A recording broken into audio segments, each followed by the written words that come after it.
Welcome back, everybody, to another deep dive. Today, we're going to be talking about something that sounds a little bit intimidating at first, but I promise it's actually really cool and interesting. We're going to be talking about phonons. And phonons are fascinating because they're these invisible forces that are all around us that affect so much of how our world works. Okay, I am intrigued, but I'll be honest, I'm having a little trouble picturing this. Hmm. I mean, when I hear phonons, I think of, I don't know, tiny little spaceships zipping around inside my coffee cup or something. Not quite spaceships, but you're getting at the idea of movement. So think of phonons as vibrations, but at the atomic level. Imagine a solid material like the ice in your coffee as a perfectly arranged grid of atoms. When those atoms vibrate, that's where phonons come in. So every time my phone vibrates in my pocket, it's actually like a whole symphony of phonons going off. Exactly. And it's not just your phone. Phonons are responsible for how heat moves through materials, how well they conduct electricity, and they even play a role in some really mind-bending phenomena like superconductivity. Okay, so maybe less like Star Trek and more like something out of a physics textbook. But I gotta ask, why should I care about phonons? What's the big deal about these tiny little vibrations? Well, think about it this way. What if we could control how heat flows through materials? Imagine electronics that never overheat, or buildings that stay cool without needing air conditioning. Oh, okay, now that would be pretty amazing. So you're saying phonons could be the key to a more energy efficient future. Absolutely. And that's just the tip of the iceberg. Phonons are also being explored for applications in quantum computing, creating super efficient energy grids and even medical imaging.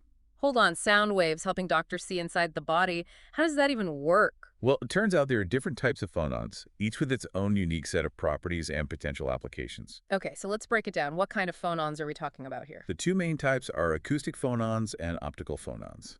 Acoustic phonons are kind of like the workhorses.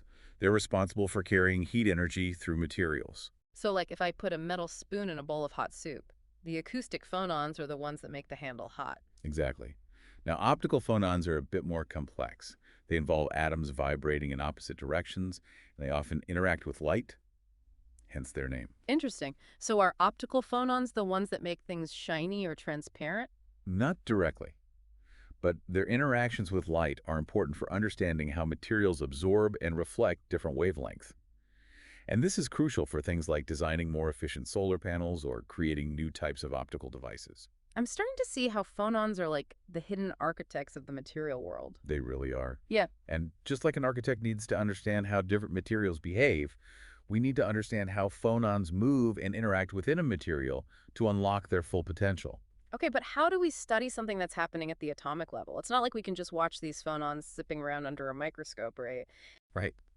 We need specialized techniques like neutron scattering and Raman spectroscopy to study these vibrations. And the way these phonons move isn't random. It's governed by something called phonon dispersion relations. Phonon dispersion relations. Okay, that sounds a little intimidating. It might sound complex, but it's actually a pretty intuitive concept. Mm. Imagine you're watching a wave move across a pond. The way that wave propagates its speed and direction is determined by the properties of the water, right? Yeah, that makes sense. Well, phonon dispersion relations are kind of like a map of how phonons travel within a material. They tell us how the frequency or energy of a phonon relates to its direction and momentum. So it's like figuring out the traffic patterns of phonons inside a material. Exactly. And this traffic pattern is crucial for understanding how efficiently phonons can carry heat, interact with electrons, and contribute to the overall properties of the material. This is starting to feel like we're cracking a code, revealing the secret language of materials. But I'm still trying to wrap my head around the practical implications of all this. If we understand these phonon traffic patterns, what can we actually do with that knowledge? That's the really exciting part. Once we understand these phonon traffic patterns, we can start to manipulate them. Almost like engineers designing better roadways for more efficient transportation. So we're not just passive observers anymore. We can actually start directing these phonons where we want them to go. Exactly. And that opens up a world of possibilities. For example, remember those topological phonons we mentioned earlier? The ones that can travel without getting scattered, like a superhighway for heat. Precisely. By engineering materials with specific topological properties, we can create channels where phonons can flow freely, even in the presence of defects or imperfections. So imagine a computer chip that never overheats because the heat is being whisked away by these topological phonons. That's incredible. That's the goal. And it's not just about electronics. This could revolutionize everything from energy storage to thermal management in buildings and even spacecraft. This is really pushing the boundaries of what I thought was possible. And speaking of pushing boundaries, you mentioned phonon lasers earlier. Is that another example of manipulating phonons for practical applications? Absolutely. Phonon lasers, or phasers as they're sometimes called, are a fascinating example of how we can control and amplify these atomic vibrations to create beams of focused sound energy. Okay, I have to ask, lasers that shoot sound. That sounds like something straight out of a sci-fi movie. It might sound futuristic, but the underlying principles are surprisingly similar to those of traditional lasers. Instead of emitting photons of light phasers, emit phonons creating a coherent beam of sound waves. So what can we do with a laser that shoots sound? What are the real-world applications of this technology? The applications are incredibly diverse. One area where phasers are showing great promise is in medical imaging. Imagine being able to see inside the human body with unprecedented detail without the need for x-rays or invasive procedures. You're saying we could use sound to create images that are even more detailed than what we can get with light. Exactly. High-frequency sound waves can penetrate tissues much more effectively than light, allowing us to see structures that are currently invisible to traditional imaging techniques. That could be revolutionary for diagnosing and treating all sorts of conditions. Are there any other areas where phonon lasers could make a big impact? Definitely, phasers are also being explored for applications in material science, where they can be used to study the properties of materials at the nanoscale. And because they can generate very precise frequencies of sound, they have potential for use in quantum computing and information processing. So from medical breakthroughs to building the next generation of computers, phonons are really shaping the future of technology. But I have to ask, with all this potential, are there any challenges or downsides to manipulating phonons? That's a great question. While the possibilities are exciting, there are still some hurdles to overcome.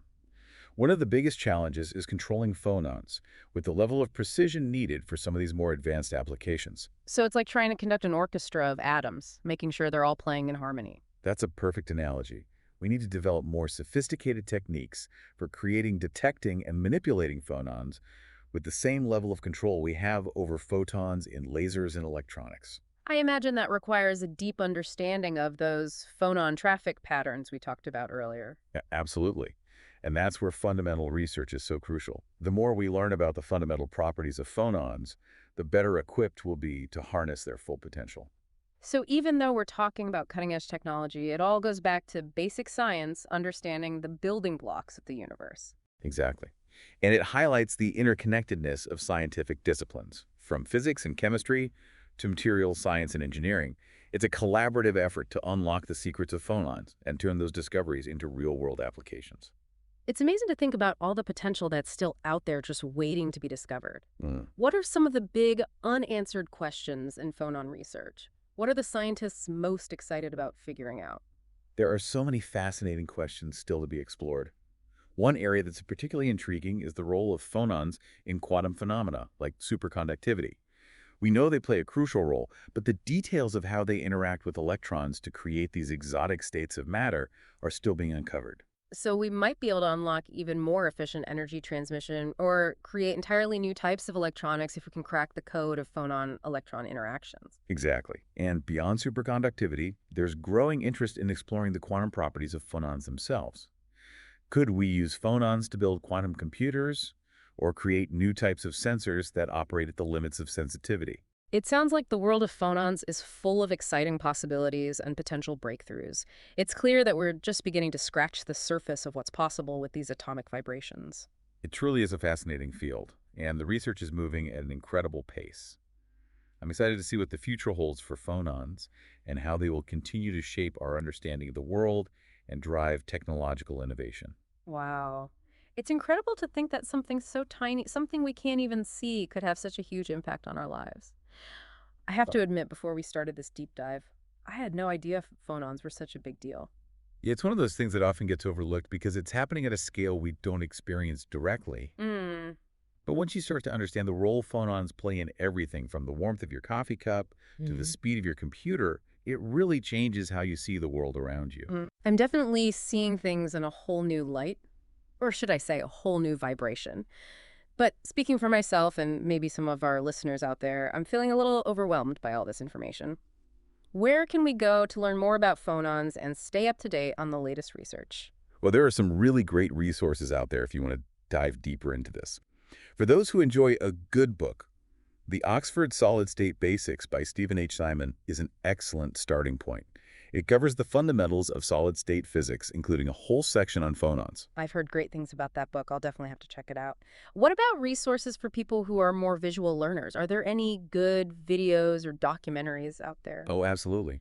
If you're looking for a more visual explanation of phonons, YouTube is a great resource. Just search for Phonons Explained or Phonons in Solids, and you'll find a ton of videos that break down these concepts in a clear and engaging way. Perfect. We'll be sure to include some links in the show notes for our listeners. Now, before we wrap up our deep dive, I'd love to hear about your biggest wow moment in phonon research. What discovery or breakthrough really made you step back and say, that's incredible? Hmm, that's a tough one.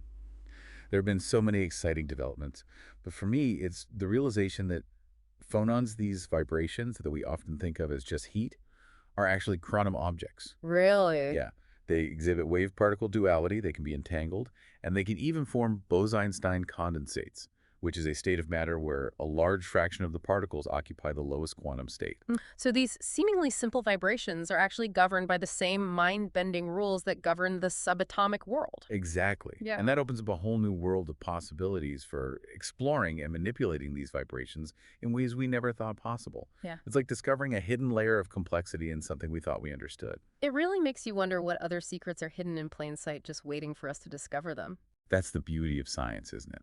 There's always more to learn, more to explore, and the journey of discovery never ends. Well said. Well, on that note of wonder and exploration, I think it's time to wrap up our deep dive into the fascinating world of phonons. I want to thank you for joining us on this adventure into the unseen world that shapes so much of our reality. Hopefully, you've gained a new appreciation for the power of phonons, those tiny vibrations that are quietly orchestrating the symphony of our universe. It's been my pleasure. And to all of our listeners out there, keep exploring, keep questioning, and never stop learning. We'll see you next time on The Deep Dive.